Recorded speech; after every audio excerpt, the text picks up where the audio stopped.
Hello, I'm Simon Cook and I lead Lions, and we run the International Festival of Creativity, Cannes Lions. During the festival in June, we recognise and celebrate the global benchmark in creativity. And whether it be physically or digitally, we stand for everyone in the business of creative marketing. At the festival and throughout the year, we exist to drive progress through creativity. Whether that be for business, for professional development, much like today, or to create positive change in the world. At the festival, over 15,000 members of the global community come together to be inspired, to learn, and to do business with each other.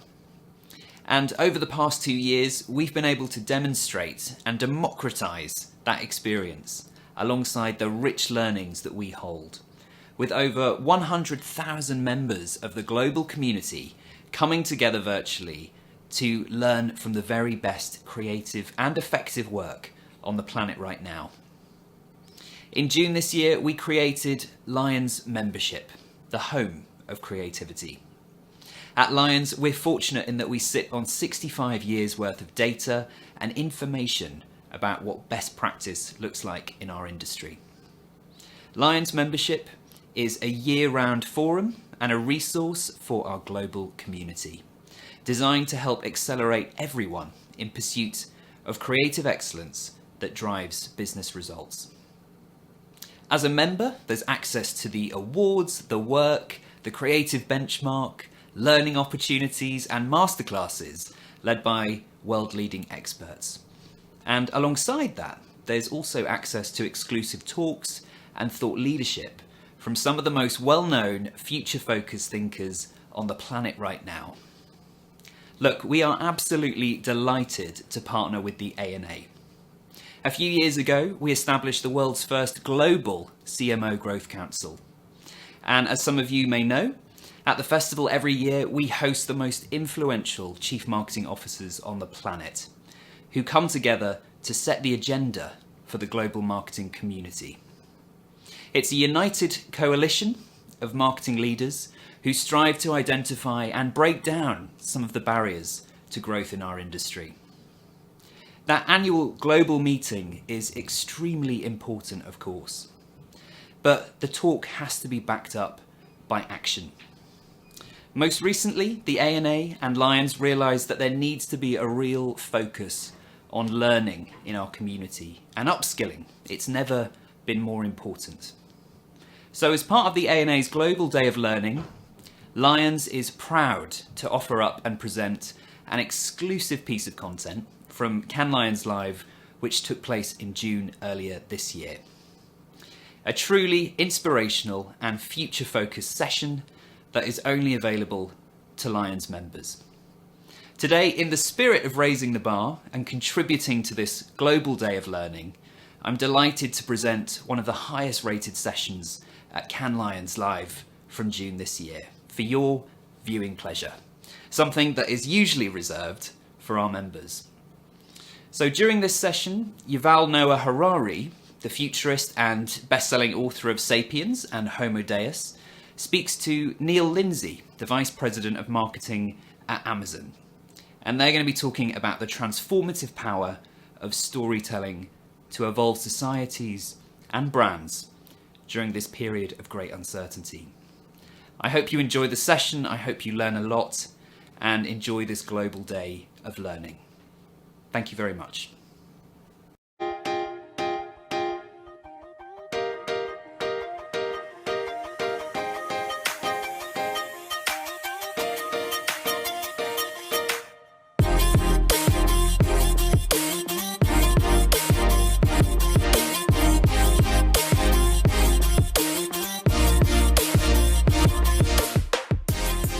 Welcome to Cannes Lions, Festival of Creativity. In this session, we're calling From Sapiens to Amazon. I'm Neil Lindsay, Vice President of Marketing and the Prime Program for Amazon's consumer business. I'm really excited to be here today with historian and author YUVAL Noah Harari, who I'm sure many of you know as the author of Sapiens. He also wrote Homo Deus, 21 Lessons for the 21st Century, and most recently, a graphic version of Sapiens. Welcome, YUVAL. Great to see you, and thanks for being here. Good to be here. Thank you for inviting me. When I was asked to speak at Cannes this year, I was also asked if there was anyone I'd like to share the virtual stage with to have this conversation. I immediately thought of YUVAL because I really enjoyed reading Sapiens when it first came out in 2011, which was also only about a year after I joined Amazon. The somewhat surprising insight I took away from reading Sapiens was how important storytelling was in the success of us as humans, as a species, and in the success and survival of societies. And it occurred to me then that there are some pretty interesting parallels between the evolution and success of societies and the evolution and success of brands. So I thought it'd be great to have a conversation with YUVAL about that topic today. How do you feel about talking about branding and marketing, YUVAL? Do you see the parallels I see, or am I making too much of a leap? Completely. I mean, I think that, nations are brands and religions are actually brands and gods are brands and money is a brand. So all the big structures of human society throughout history, they are brands. So the parallels are definitely there. That's great. Well, in Sapiens, you credit the success of us Homo sapiens versus other humans like Neanderthals and even other animals, despite our relative weakness, to our ability to organize into groups and to work together, and that much of this success came from our ability to organize ourselves through language and storytelling. Can you tell us more about that idea? Are there, for example, stories you imagine Homo sapiens might have told themselves that helped them succeed? Yeah, and basically when you look at an individual Homo sapiens like me or you, we are not stronger or more capable than a Neanderthal or a chimpanzee or even a pig or an elephant. If you have a one-on-one fight with a pig or with a wolf, is likely to win. What really makes us special is our unique, remarkable ability to cooperate flexibly in very large numbers. Chimpanzees can't cooperate in more than, say, 100 individuals. Neanderthals, as far as we know, also never cooperated in large numbers. They could cooperate only with other Neanderthals they know personally. We Homo sapiens, we can cooperate not just with thousands of strangers, but today with billions of strangers.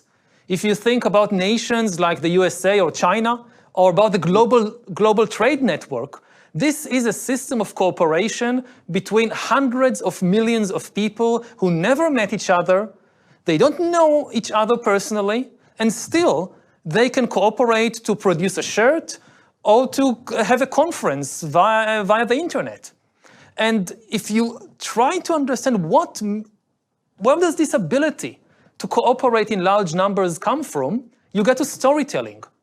Because at the basis of every large-scale human cooperation, there is always a fictional story about gods, about the economy, about the nation. You can never convince a group of chimpanzees to go fight the other chimpanzees on the other side of the hill by telling them, if you die, doesn't matter, you go to chimpanzee heaven, and there you get lots of bananas and coconuts, so it's fine. No chimpanzee will ever believe such a thing, so you don't have crusades among chimpanzees. Right. But you also don't have cathedrals, and you also don't have hospitals, and you also don't have markets, because these things are also based on the same kind of storytelling. What are the stories that are at the basis of the success of Amazon? Well, great question. One of the big early ideas, I think, for Amazon was that it's always day one, which becomes a compelling story, if you like, when you imagine how it inspires teams to get up every day and invent on behalf of customers, and that there will be endless opportunity to do so. Another early idea that may have helped shape Amazon, in my view, is the idea of the flywheel, which I sort of imagine as like an early Homo sapien etching on the wall of a cave, but in this case was probably scratched on the back of a napkin. When you look at the flywheel, it fools you into thinking it's all about growth. But growth is actually in service of a lower cost structure. A lower cost structure is in service of lower prices, and lower prices are really about delivering a great customer experience. And of course, if customers have a great experience, they're likely to talk about it to their friends. And as we all know, word-of-mouth advertising is the best form of advertising because it's free. This advertising, word-of-mouth, attracts traffic, traffic attracts sellers, and sellers bring more selection, and of course, more selection improves the customer experience. So when you look at it carefully, all of the arrows on the flywheel point to the customer experience. The story of the flywheel is really about customer obsession. So in my view, 8 or 10 points of a really great brand are really about the customer experience. And I think of those as 2 ideas or stories that have probably helped shape Amazon. Let me ask you, in your view, what makes a compelling story? What makes a compelling story? This is something that, prophets and emperors have been trying to figure out for thousands of years, and it's very often unexpected. And I would say that in the competition between stories, it's not necessarily the most truthful story that wins. The truth is often painful. People don't really want to hear the truth about themselves or about their tribe or about their nation. And also the truth tends to be very complicated. Like we saw it in last year with the COVID crisis, that to really understand how an epidemic works, and even what is a virus, it's such a complicated thing. It's much easier to believe some conspiracy theory. So one of the unfortunate things about human history is that these disadvantages of truth, and that you need to make a special effort to stay loyal to the truth, to reality, as you build your stories and as you build your brand. Other than that, the other main thing is really how unexpected it is. That right. Whether you look at religious stories or at economic stories, once it succeeds, it seems obvious. Yeah, it was obvious from day one that this is going to be the brand or the story that conquers the world. But if you talk to the people who lived on day one, they did not see it coming. How do you think brands should deal with this tension between wanting to promote themselves and their story and still staying loyal to the basic value of truth and reliability? Well, I think, obviously it's important for brands to tell truthful stories, but you're right. Sometimes the truth isn't always that interesting. The most interesting brands tell stories, I think, that amplify the truth about overcoming real obstacles towards something worthwhile. And the best stories, in my view, are the ones you don't want to put down because the goals and the challenges get bigger and bigger over time. I think that's certainly true for us at Amazon, where, we have a lot of big ideas. Prime was and still is a big idea. Unlimited 2-day shipping now becomes 1 day or even same day. Lots of great content with Prime Video. Big ideas like the Climate Pledge, where we're committed to achieving carbon neutrality by 2040 and encouraging a lot of other companies to join us. These things are hard, they're challenging. There's huge obstacles to making them happen. And that requires a lot of invention and grit and frankly, a lot of risk. So I think chasing big ideas, delivering on the promise of those ideas and telling those stories effectively is what it takes to build a brand. And then you have to get up every day and do it again and again. And frankly, that getting up every day and doing it again and again is actually part of what makes it a compelling story. How do you think the pandemic has impacted the stories we tell each other and how we evolve as a society? It's too early to say.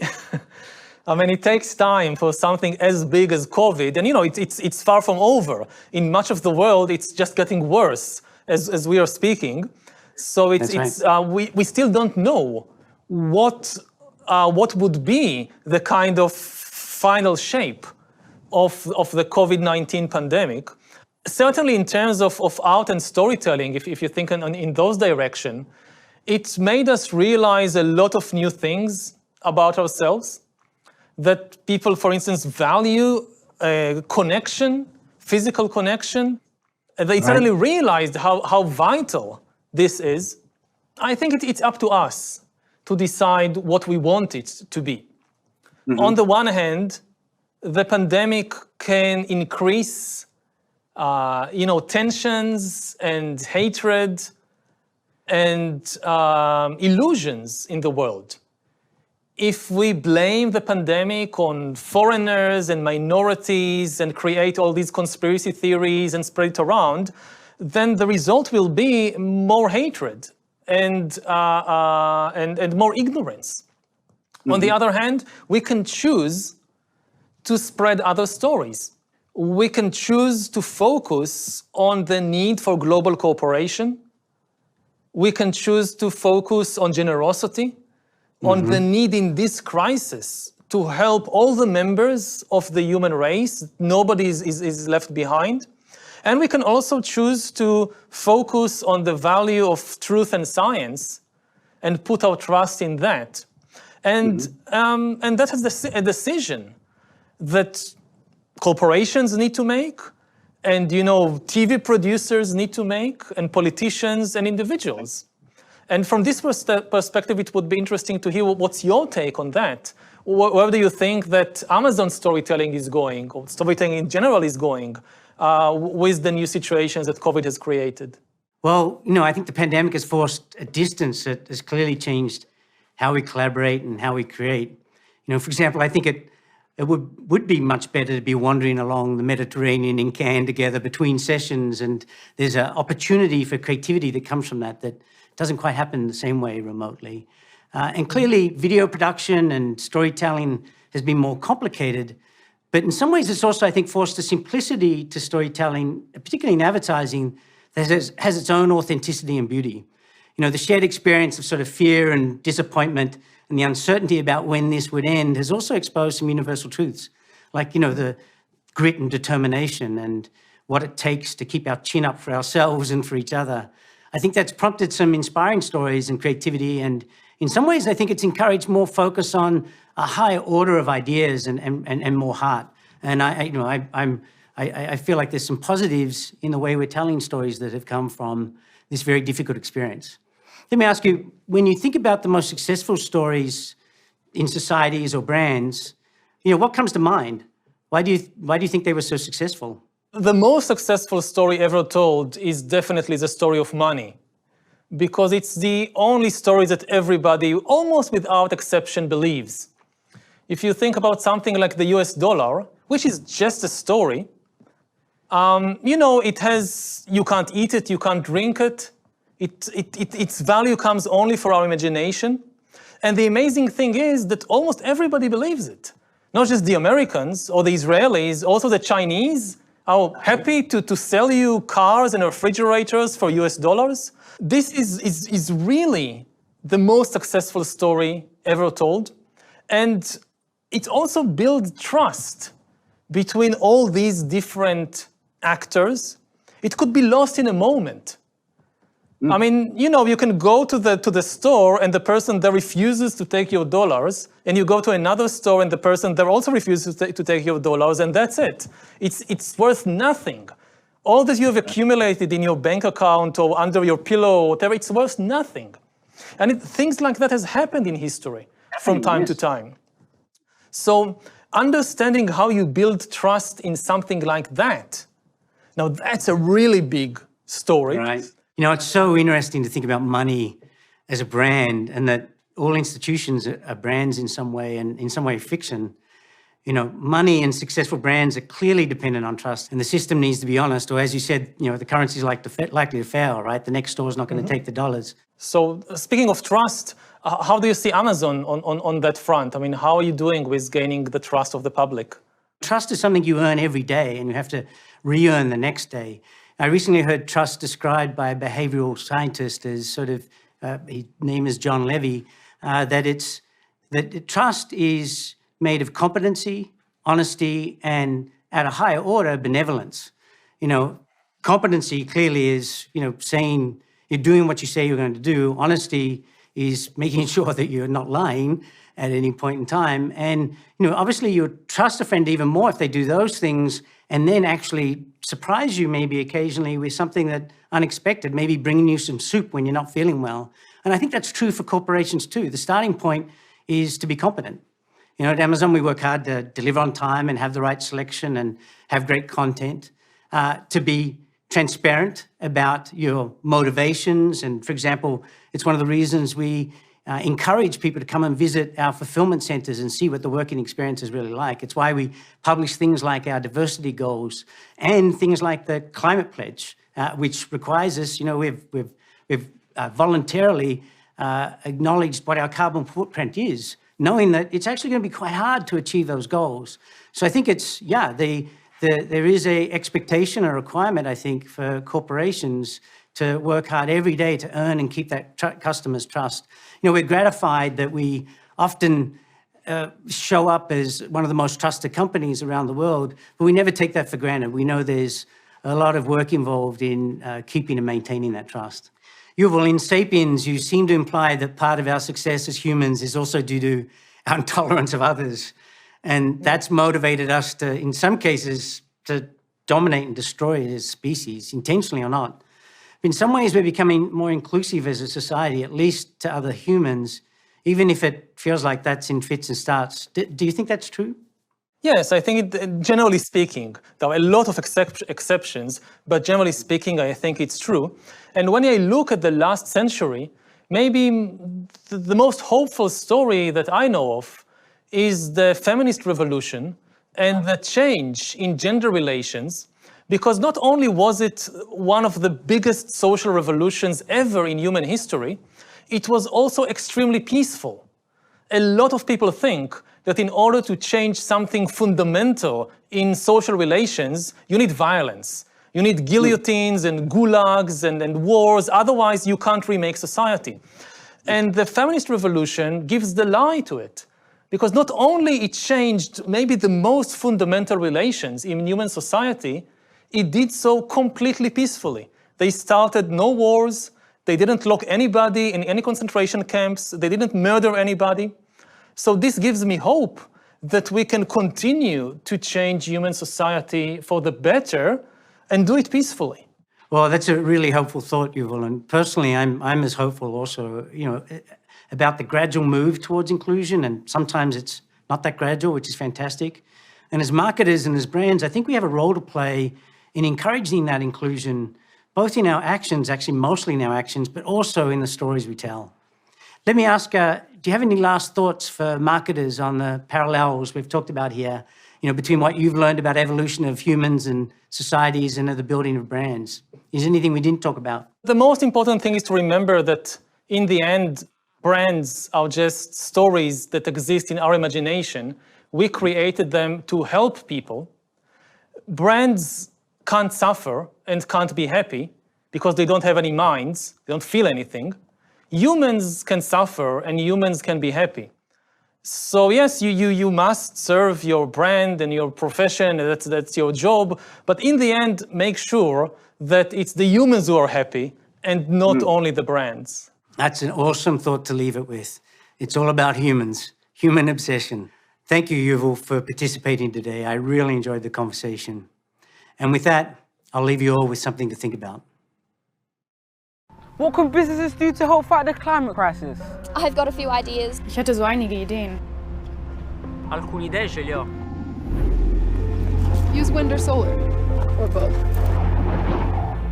Go all electric faster. I dare you. ¿Por qué no siembras más árboles en vez de cortarlos? 部屋でできるなら地元でも育てられる。 Do more sustainable farming. It's a thing now. ¡Protégeme agua! Mi stai facendo preoccupare dei miei nipoti. E neanche ho figli. I'm only 6. You figure it out. What's it gonna take for you to do something? Yeah. What are you waiting Stop for? blending your Climate change fun. affects all of Where am I us. gonna live if you mess with it? Quit asking. This is your chance to do something good.